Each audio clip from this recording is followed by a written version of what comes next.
Well, hello, welcome again to our reading of Homer Odyssey Book 3, and I got up to line, where am I, 346.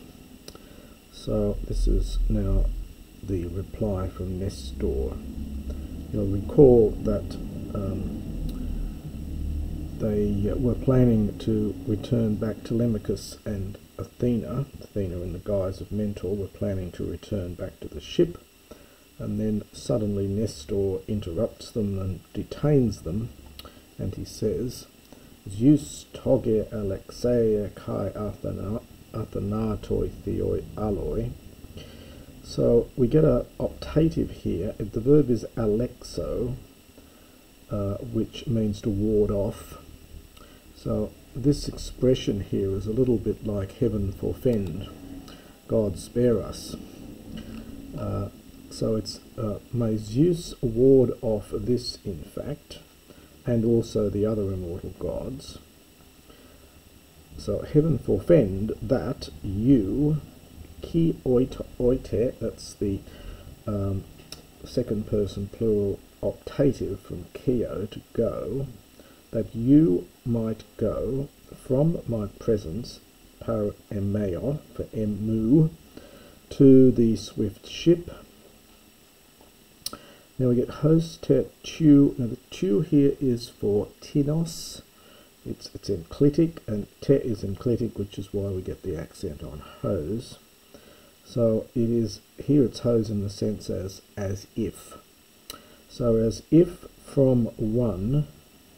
So if from one, either from one who is pampan in all respects nemonos, literally destitute of bed clothing. This word only occurs here. This is a genitive after para.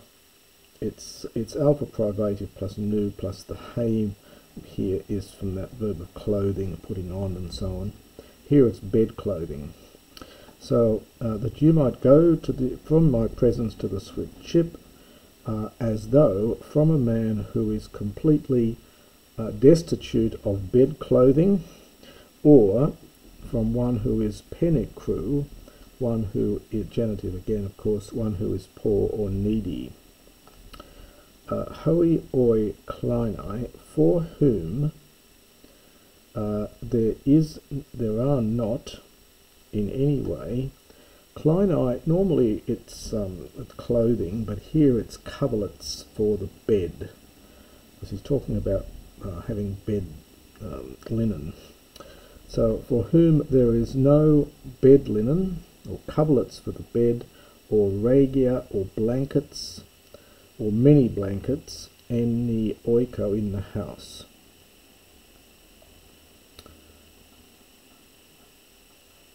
Let's move it up a little bit here. Ut auto malakos utixenoisen en Judain. It's uti, so neither for himself, nor for visitors, nor for guests, en Judain, to sleep in, or to sleep on, perhaps we might say, to sleep on. And the malakos means softly, luxuriously. I was going to say here snugly. So neither for himself nor for his guests to sleep in snugly. But the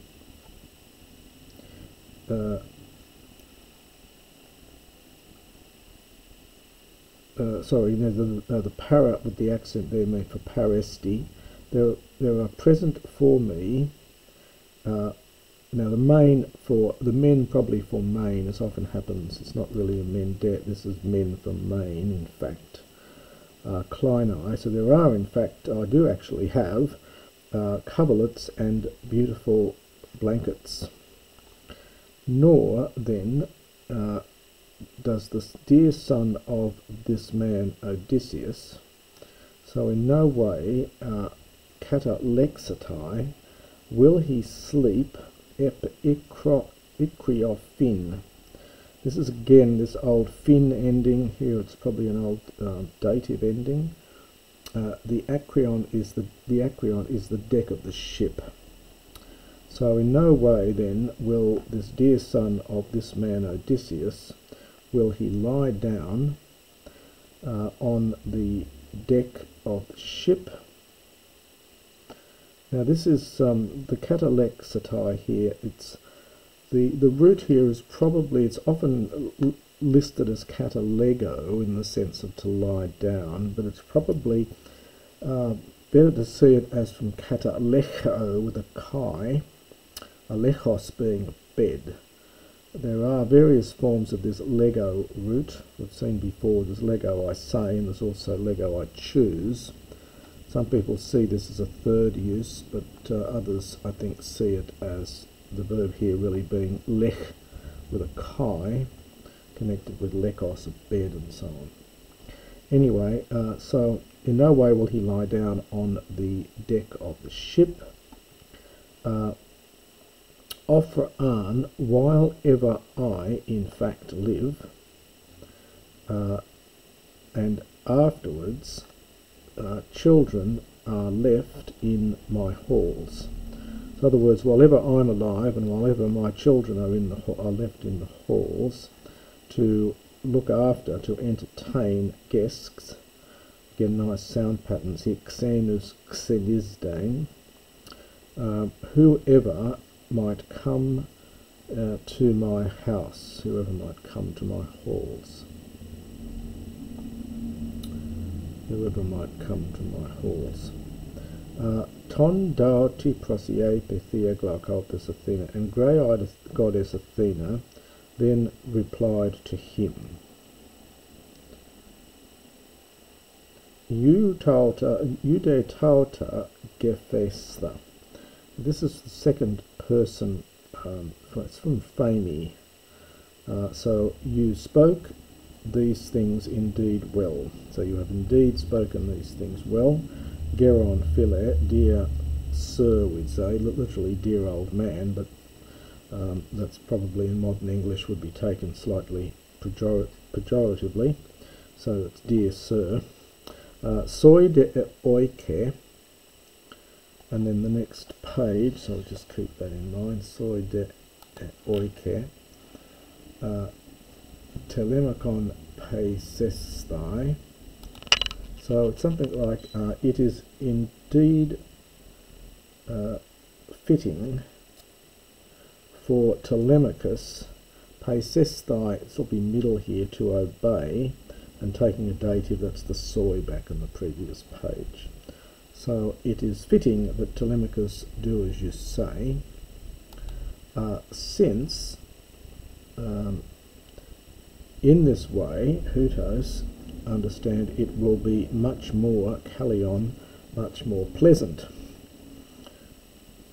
Al hutos men nun soi ham hepsatai.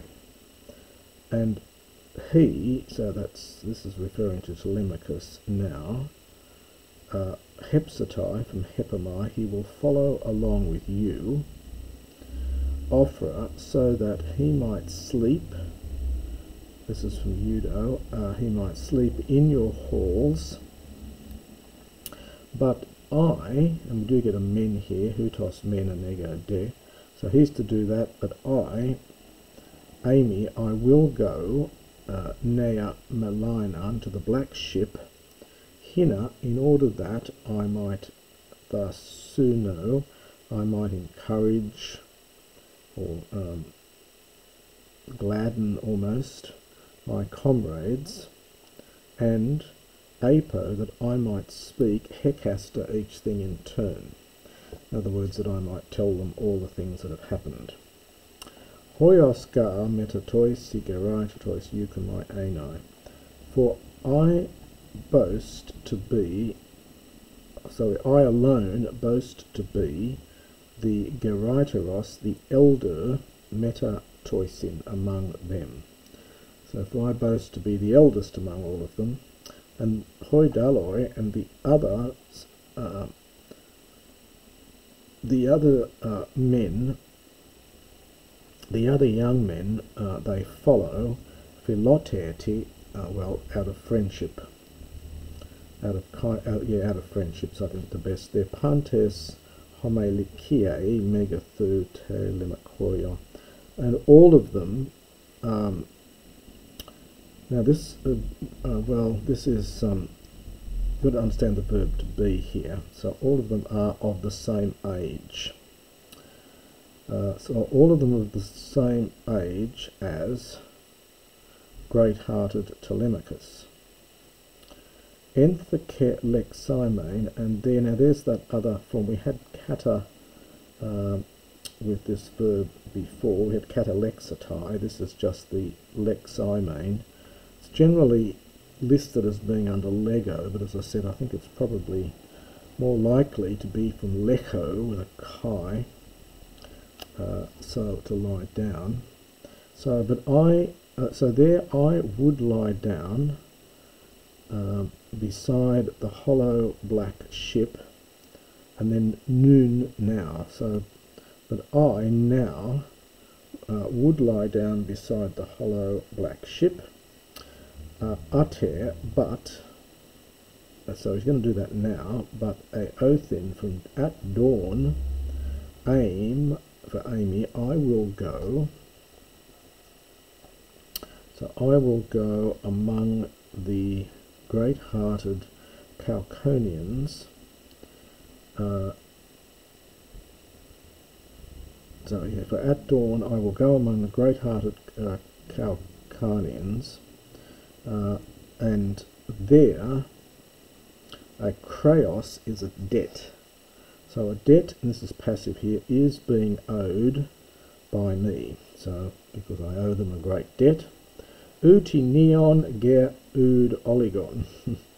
Neither, in fact, is it a recent debt, literally anything new, nor not oligon, nor a little one. So it's neither a recent debt, nor is it a little one. Sude tuton epetion hikatai doma, but you, since, now I think the subject here must be Telemachos, since he has come to your house, you send him, imperative here from Pempo, you send this man, that's this is Telemachos, you send this man sun difro. Well, again, difros means a seat, but it's often just used as a chariot here because it's the chariot seat, so hence the chariot. You send him with a chariot, and also we ei, your own son. This is the dative, it's the third declension noun in Homeric Greek. So you send this man Telemachos with a chariot and with your son, since he's come to your house. Teon is an personal adjective for seon, would be son in later Greek. He came to your house, and give horses hoi to him, dative of the possessor. So give horses to him.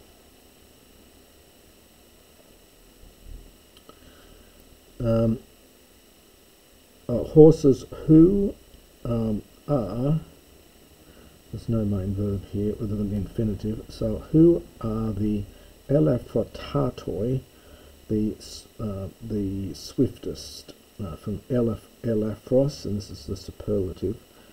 So it's either toi for soi, who for you, or it could be just who are indeed, or are for you. It's the swiftest or the lightest at running, and then theain is from theo to run. This is an infinitive with a lengthened iota here. Again, I've mentioned before that the infinitive was an original old dative, so they are the best, the swiftest, the lightest at running. Now, kartos for kratos. You often get this metathesis where you get a flipping of two letters. It's to make generally for meter. So kratos is strength. So it'll be an internal accusative here, and are the best in regard to strength. I'm just trying to think of a better word for this one. Elaphros. So who are perhaps the swiftest will do in running and the best in terms of strength. Fleetest might be good, a sort of fleet of foot is I think the sense of it here. Hos araphonesas apebe glaucopis Athenae, and thus then, having spoken, the grey-eyed goddess Athena departed, however you want to translate glaucopis. Now suddenly she's eidomene phane, having become like to a phane is a vulture. I think it's a special kind of bearded vulture.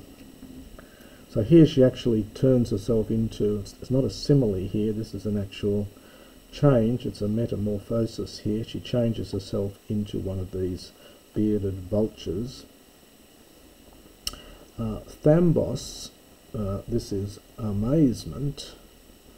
Hele from Hyrio, this is the aorist unaugmented. So amazement took all the Achaeans. Well, yeah, I suppose they are Achaeans. They're really from Pylos, but he's calling them all Achaeans. So amazement took all the Achaeans. Thalmasden hoc Gioras, and the old man, this is Nestor, was amazed, imperfect, from Thalmasdo.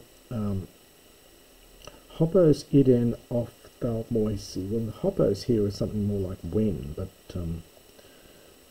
so I think you have to translate it that way. So when he saw it, iden for aiden, he saw it with his eyes. And he took the hand of Telemachos and spoke a word and named him. That's standard stock phrase.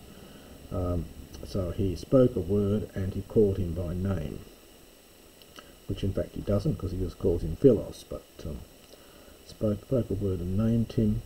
So, O Philos, O dear boy, use eol pakakon kai analkon esesthai. This is the perfect from, well, it's from El Pisdo, to hope or to expect. So I have, so it's literally, I do not expect, if it were present. So it's something like, I am not in the state of expecting you, that you will be a kakon, a base or a cowardly man, or one without valour. So we would say in English, I do not expect that you will be, but it is actually a perfect here. I don't expect that you will be a coward or a man without valour. This is an adjective, an alkis. Al for privative, nu, and alk root is for valour. So I do not expect that you, I do not intend that you will be a cowardly man or one without valour, if indeed the gods in this way, Hodi, follow you, Pompeius, as escorts, follow you being a young man. So I do not expect that you'll be a coward or without valour, if indeed in this way the gods follow you being a young man, Pompeius, in escort, so as escorts, from Pompeius, and it's connected with Pempo, to send. Umengatis hod alos, for this was not any other of those who hold the Olympian houses, but the daughter of Zeus. So this was none other of those of the gods, those who hold the Olympian houses, but the daughter of Zeus, Kudiste, most honoured, Tritogonia. This is one of the epithets of Athena. The probable meaning apparently seems to be born from the water, from a root trit, meaning water, but it could also mean from tritos, third, so it can also mean third born, that is after Apollo and Artemis. It's probably how the Greeks of later time interpreted this, but it may have originally meant have the sense of born from the water. Anyway, hetoi kai patereslon, who indeed etima, imperfect from timao, used to honour the father, probably toi perhaps for you, your father, also is important here, the kai, so who also used to honour your noble father among the Argives. Allah, come anas, come O mistress, this is anasa, it's the feminine from anax, and he's talking here to the god. Hilathi, this is an old imperative from a verb meaning to be propitious to. I think the verb is hilao at this stage. So come, O mistress, be kind or be propitious. Didothi, another of these imperatives, grant to me a noble reputation, kleos, honour or reputation, to me myself and my children and my august parakoiti wife. Literally one who sleeps beside me, and the idorios here simply means august or revered or respectful, or respectful wife.